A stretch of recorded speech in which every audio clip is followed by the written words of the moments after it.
Thank you for joining us for our webinar today, How a Business Valuation Impacts the Sale.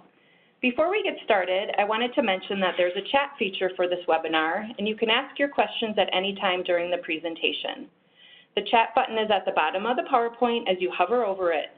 We will answer all the questions at the end of the webinar during the Q&A portion, but feel free to ask questions via chat as you think of them. Our presenters today are Dan Glomsky and Craig Billings from SVA Certified Public Accountants. Dan is a principal and a member of the Business Advisory Services Group.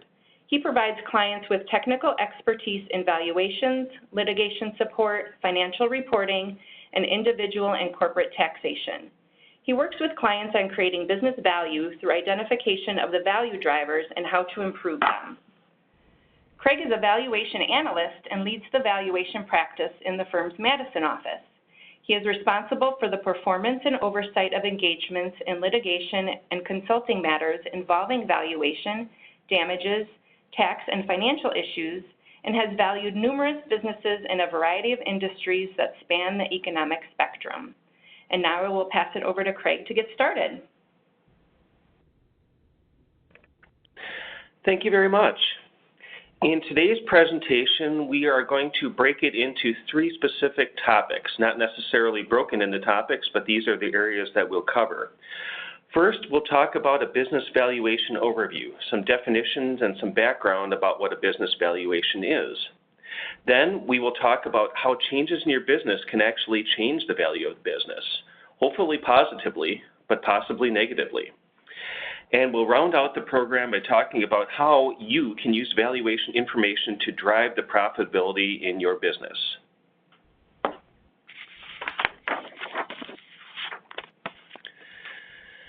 First of all, what is a business valuation?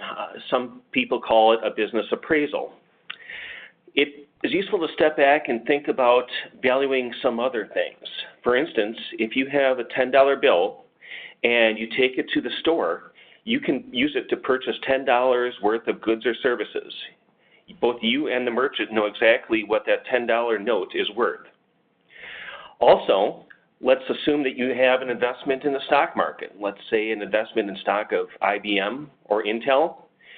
You can look up what the current price of the stock is, either in a newspaper or more commonly today on the internet, and determine exactly what that price is per share.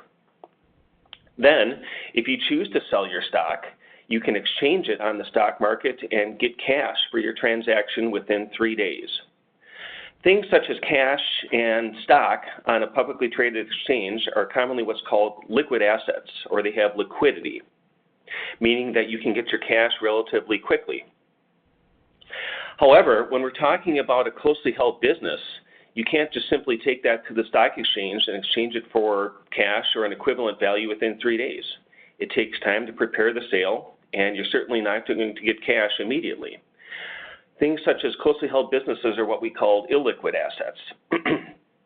And when we're talking about valuing these businesses, unlike the value of, say, a $10 note or the value of publicly traded stock, you can't just look up what the value of your company is on the internet. That's what the process of business valuation is all about. A business valuation looks at the value of a closely held company and determines what its value in exchange or in equivalent terms could be. So when we're talking about the value of a business, we're talking about the economic value of an owner's equity interest in the business. For those of you who are used to looking at financial statements, you know that a balance sheet contains sections of assets, liabilities, and equity. Equity is simply the difference between assets less liabilities, and it's basically a book number or a replacement number to balance out the balance sheet. Now, when we're talking about the value of a business, it's not necessarily and oftentimes different from the value that you would see as equity on the balance sheet. And why is that? Well, the value of a closely held business is actually, it's more than the sum of what you see on a piece of paper. It's worth, its utility, its desirability, and it depends on who the buyer and seller are. For instance, you may notice in looking at the balance sheet of your company, you may have items such as fixed assets. The fixed assets may have been purchased many years ago, and some of those items may not have any value anymore or any economic value to the business, but they are still listed as a value on the balance sheet, let's say $1,000. But technically their value is nothing, although that will end up as showing $1,000 of equity in the company. Some common assets that are owned by the business but do not show up on the balance sheet but certainly add value to the company are called intangible assets. Those are things such as the business process, an assembled workforce in place, the company's good name and reputation, a customer list. These are things that aren't necessarily showed up on the balance sheet, but they're certainly something that adds value to your company. And so oftentimes a value of a closely held business is oftentimes mostly intangible. And when we're talking about the value of the business, it's important to note that we're talking about the value going forward. Although many companies may have been in business for a long time, to the extent that the company has been profitable and generated cash and value in the past, that's interesting, but if someone is valuing the company, they're interested in what value they are going to get going forward. So, and I'll talk about this later on in the presentation, but while the past may be a good indication of where the business has been, value is all about where the company is going to go. It is forward-looking. Yeah, Craig, I think, if I was to drive home one point, that's one thing I'd want to make sure that people understand is that evaluation is really a forward-looking of what that company's performance is going to be in the future. Thanks, Dan. So when we're talking about valuing a business, it's important to learn or think about what exactly we are valuing. In this case, it's called the subject equity interest, or what portion of the company are we valuing? Sometimes it's all of the company, sometimes it's just a small portion, even one share or maybe 1%. This is important because how we're defining the subject equity interest has a significant influence on the value. Specifically, when we're looking at business valuations, we oftentimes break that into two specific components, either a controlling interest or a minority interest. Now, a controlling interest, that's pretty self-explanatory. It is anything over and above 50% equity interest in the company by voting control. Typically, controlling interests in companies are worth more than minority interests in the companies, also pro rata. And the reason being is that when you have a controlling interest in the company, greater than 50%, 51% or higher, you have the unilateral ability to make most, if not all, decisions in the company. You can set compensation for yourself and other owners. You can choose what direction the company is going in. You can choose how to capitalize the company, be it the means of equity capitalization or debt capitalization from banks or other financiers. You can choose to open a new branch of the company. You can choose to open a new line of business, shut down lines of business, expansion. You can choose to do business any way you want. You have full control of the company. You are the one who makes the decisions. And this ability to make these unilateral decisions has significant value. Significant depending on the type of company, of course.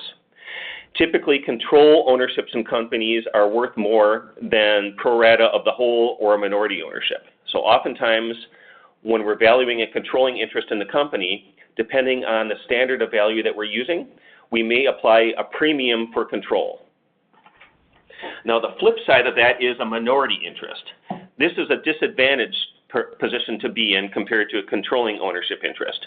Although you can certainly speak up and you can certainly have a vote if you have voting shares, anything that you say or do is certainly at the beck and call of the controlling interest. There's nothing that you can do unilaterally. So if you're dissatisfied with your compensation, there's nothing that you can do about it unilaterally except for complain. You can't buy a new building. You can't sell the assets of the company. You cannot choose to distribute the proceeds, the cash that's left over at the end of the year. You are basically riding along and assuming that the controlling owner will make the right decisions. You can certainly speak up and influence them, but there's nothing that you can do unilaterally. Consequently, when we're valuing a minority interest in the company, this is typically worth less than pro rata of the whole and certainly less than the controlling interest of the company. And when we're valuing a minority interest in the company, we will oftentimes apply a discount for lack of control to reflect the disadvantages of being a minority owner.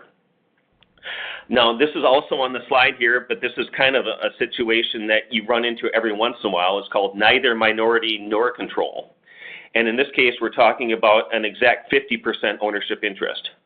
Keep in mind that if you're exactly 50%, you can certainly speak up, but you cannot unilaterally make any of those decisions that we talked about earlier regarding control. However, you're also not in a pure minority position in the sense that whether it be one other 50% owner or a handful of other owners that make up 50%, if they all vote in the same way, you can at least block any decision that they make.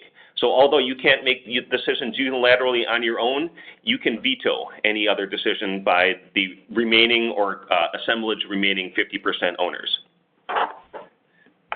Next slide.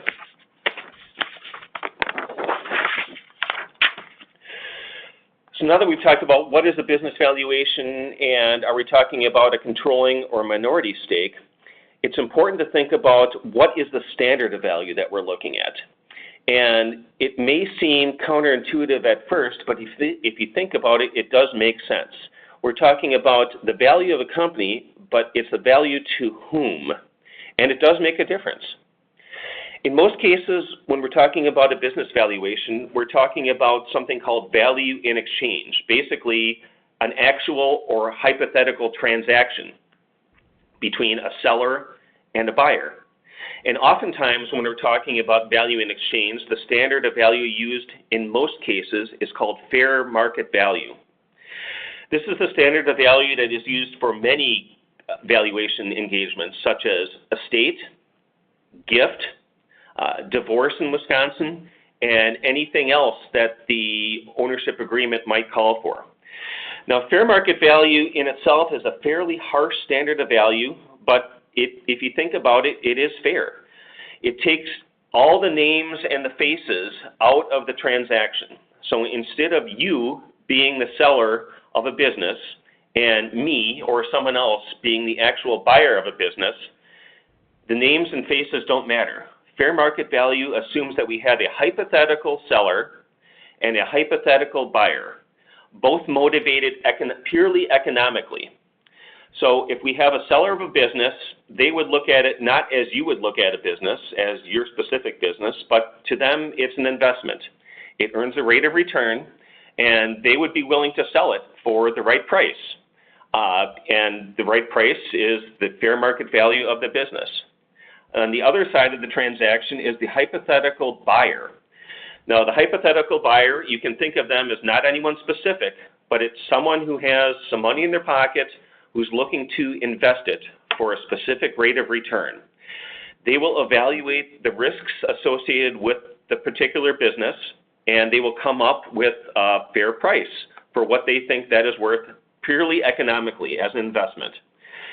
Where the hypothetical seller and the hypothetical buyer meet, that is called the fair market value of the company. And that's what we'll see in most business valuations. Another twist. Craig, just kind of expand upon that. So when our starting point is really fair market value when we're looking at what somebody might be able to sell their business for. We start with the fair market value because we're starting with two hypothetical positions, but recognizing that we might deviate from that based on some of these other things that you're going to talk about from a strategic buyer or even another position. Yes, I'll get into that next, Dan. Thank you.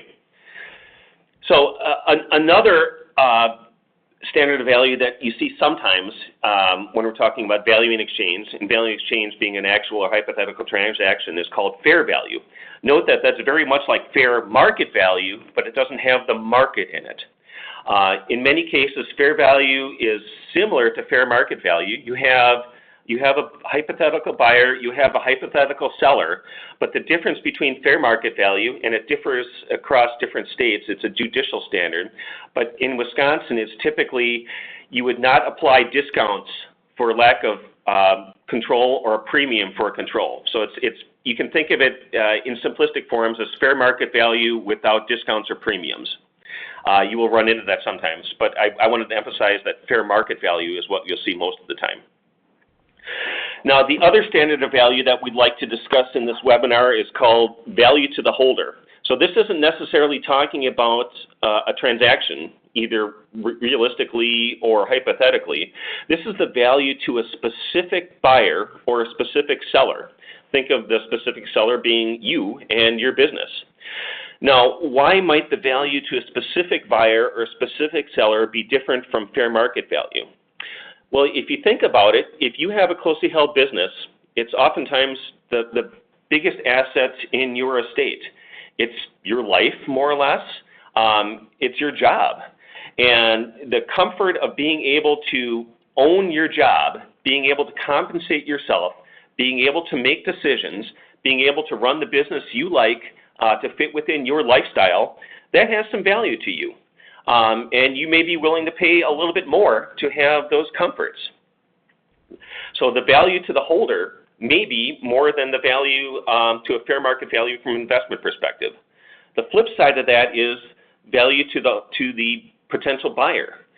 Now, for a potential buyer, they may not think it's as valuable as you think it is, in which case the value to the buyer might be less. But oftentimes, the value to a buyer might be more than you think it is. And this is called, things such as strategic buyers.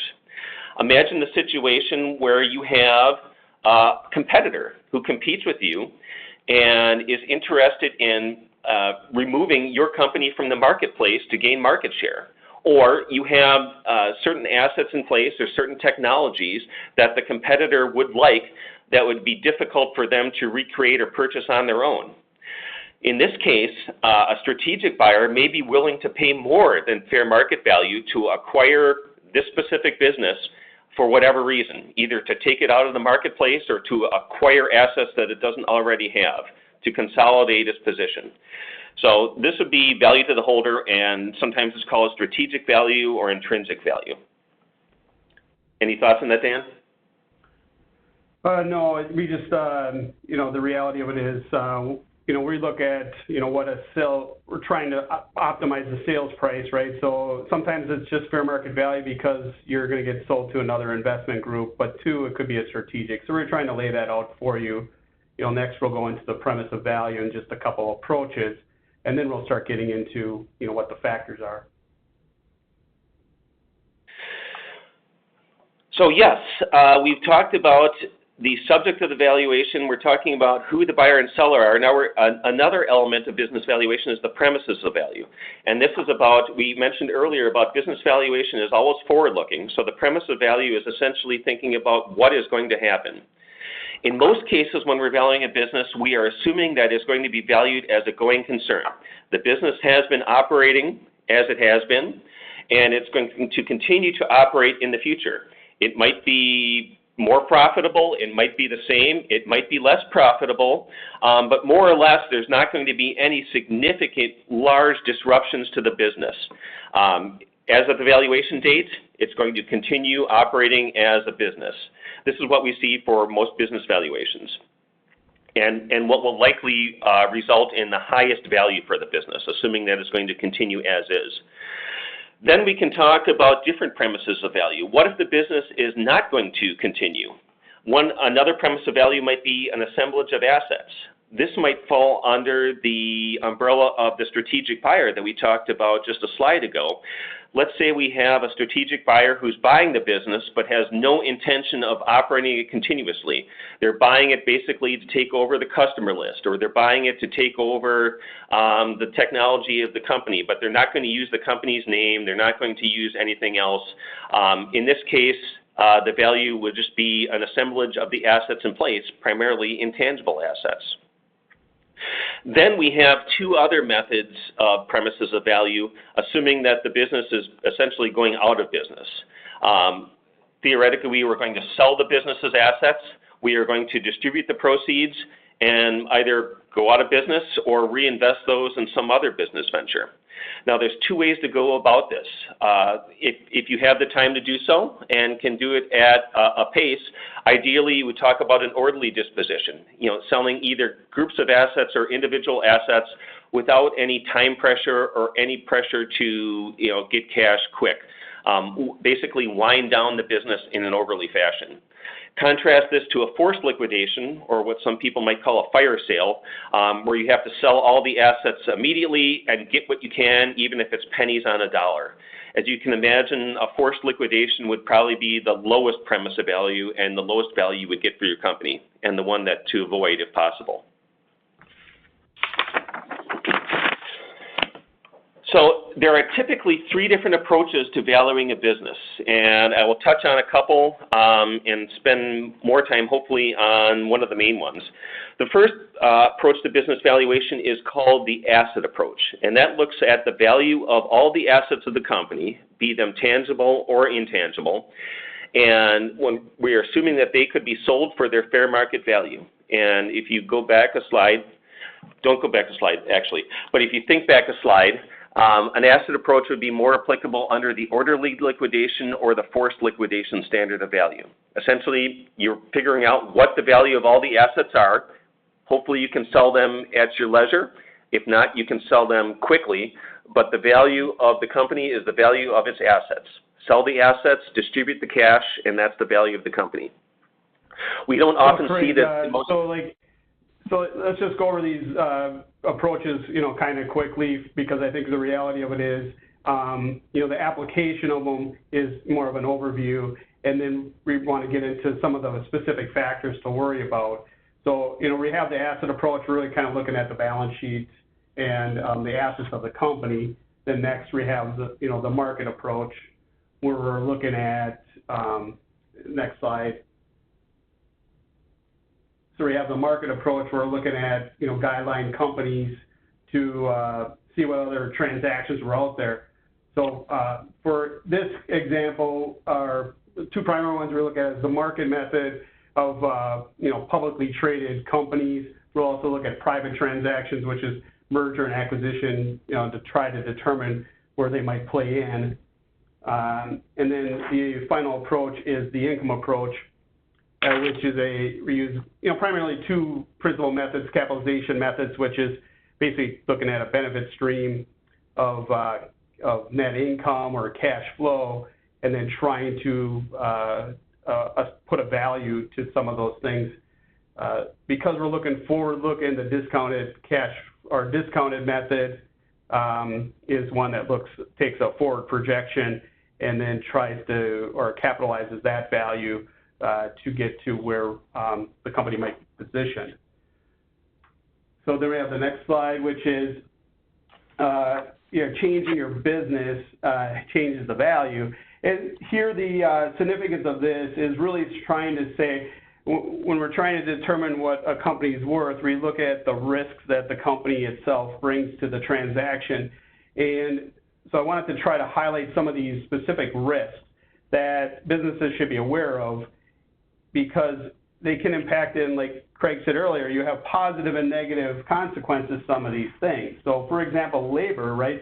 So if you have access to labor and you have plenty of labor to pick and choose from, you might get the most knowledgeable, the most skills, and it strengthens your organization.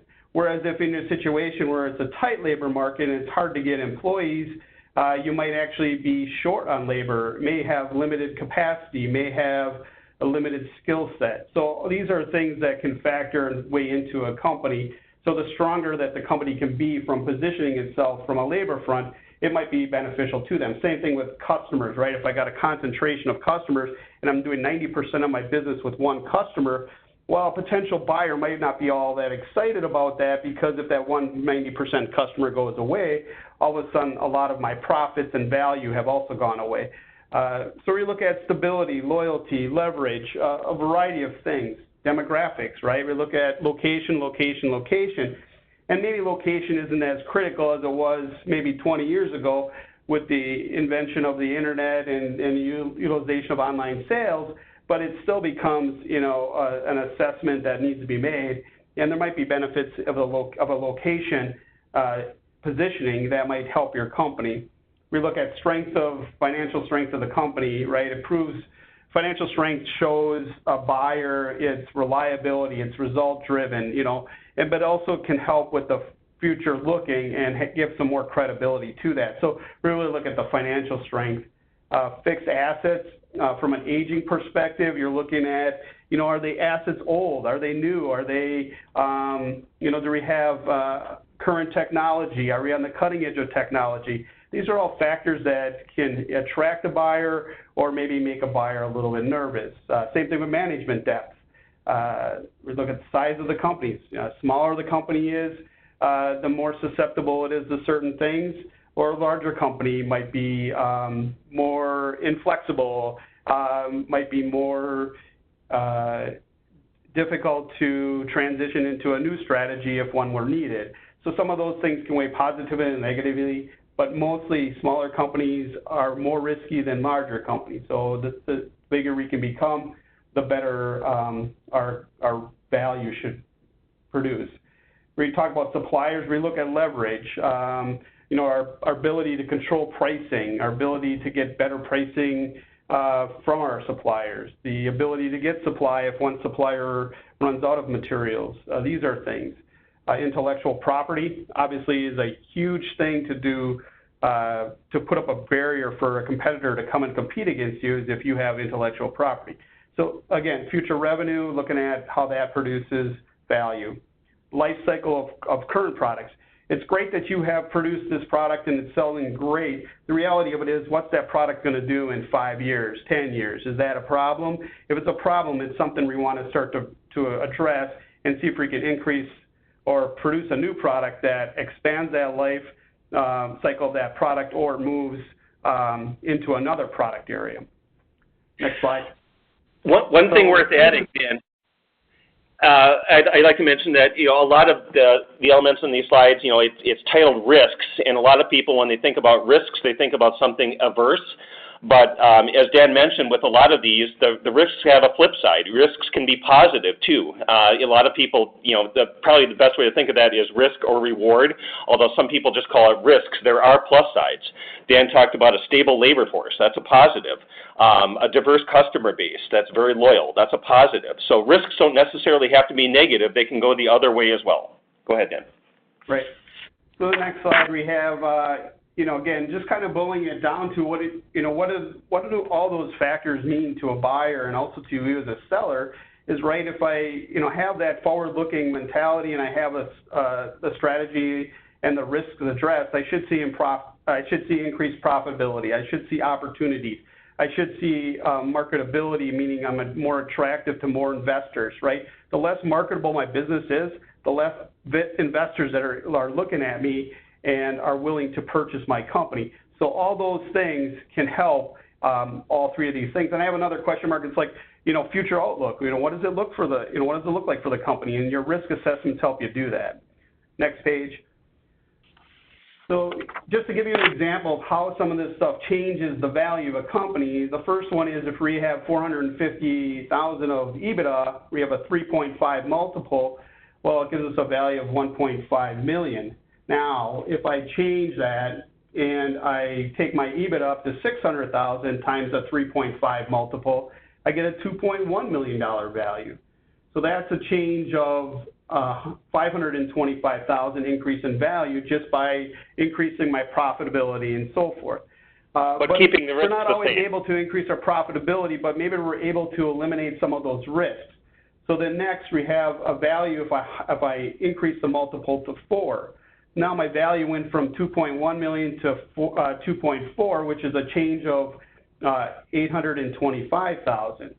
So these are results that can change based on how you focused or how you address things. Remember, the change in multiple is a result of our risk adjustment. So we're reducing risks, which might increase the value of the business and increase that multiple. Next slide.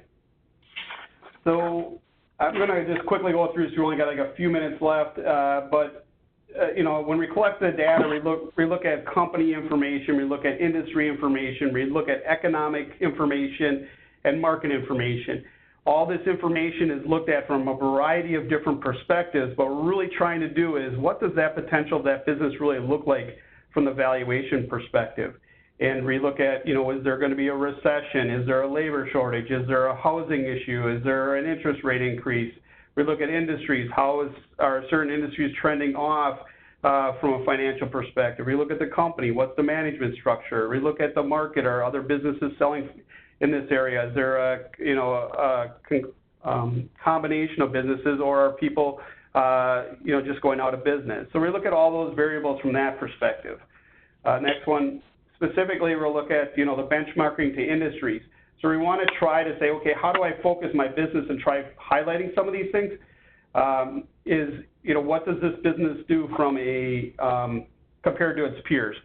And so when we go into a valuation process, we collect that data, and that's information that we want to work with you on to try to determine where a business might focus and get its most value in that by maybe picking a particular driver or risk factor that might impact their business value more quickly.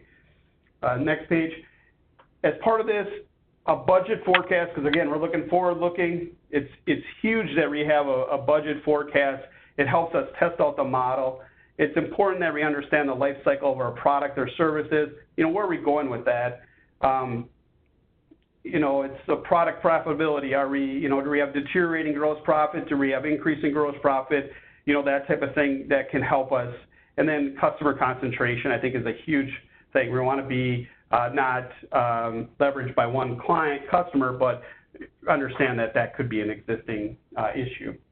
So just to wrap it up here, this company, if you focus your efforts on where the company is going to bring its, reduce its risk the greatest and increase its value, that's stuff that we collect during the evaluation process, and I think helps a business try to increase their value by picking the right thing to focus on and the right driver. So as I said, a change in a driver is going to equal a new value, and we want to make sure that value is going upward.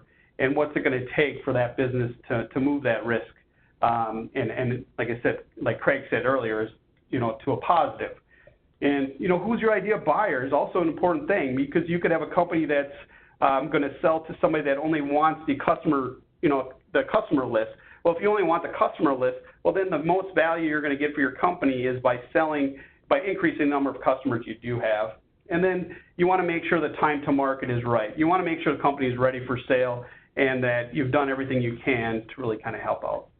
So sorry for a few minutes late here, but thank you for participating. If you do have questions for Craig or myself, we're more than happy to answer them through email, or if you want to call us, we'd be more than happy to talk through as much as we possibly can. Yes, thank you very much. Thank you, Dan. Thank you, Craig. We did actually get one question during the presentation that we can spend a couple minutes in answering. This question is, I have heard of rule of thumb multiples. What are these based on, and are they reliable? That's actually a very good question, and it's a question when people think about valuing businesses, it's something that bankers talk about a lot, or business brokers. A rule of thumb is exactly what it is. It's a rule of thumb. It's a very basic guideline. What are they based on? They're based on what people say they are, and they're based on somewhat on historical preferences. It's something that has kind of a long life. Are they accurate? Not necessarily. One way to think about it is, and I'm just going to create a number here. Let's say a rule of thumb is that a new car costs $30,000. So therefore, if you're going out to buy a new car, it's going to cost $30,000. The problem with that is you're assuming that your car is big or small, imported or domestic, has a lot of features, doesn't have a lot of features, has a famous brand name, does not have a famous brand name. Obviously, everybody knows that, if you go out to buy a new car, it's not automatically going to cost $30,000. It could cost less, it could cost more, depending on what you're buying. Same thing with your business. A rule of thumb is a derivative of the market approach, which we talked about earlier, and it assumes that the subject company being valued, or your company, is worth exactly the same as an amalgamation of all other companies made up in the rule of thumb. It's assuming that your company is an apple compared to all the other apples. But as you know, everybody's business is unique. There are certain elements of it that make it worth more than the population that come into a rule of thumb, and there's certain that make it less than the population that come up with the rule of thumb. So my caution to you is that rule of thumbs aren't necessarily accurate. At best, they are a test of reasonableness, and certainly not something that if you're looking to retire or sell your business and do some exit planning, I would not necessarily rely 100% on a rule of thumb. Use it as a guideline, but do get a qualified business valuation. Yeah, Great. I think I want to add to that is, we talked about, these risk factors, and the rule of thumb, really only incorporates the risk factors that affected that particular business and that transaction. So, again, it's important that we get down to the point of understanding your business. You'll have to understand what your marketplace looks like from, it could be demographically, it could be, geographically, it could be, where you are in your product life cycle and what kind of technology you have.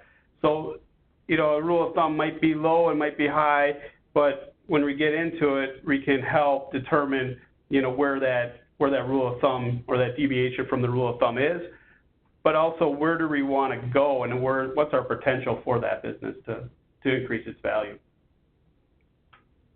All right. Well, that is all the time that we have today. If you do have any further questions, Dan and Craig's contact information is on your screen. Please feel free to reach out to them, and they will be able to answer your questions. And then I just wanted to make mention, this was actually the first in our series of exit planning webinars. On your screen are some upcoming webinars in February, March, and April. Please go to sva.com/exit for more information and to register, and we hope to see you at one of our future events. Thank you again for tuning in, and I hope everybody has a wonderful day. Thank you.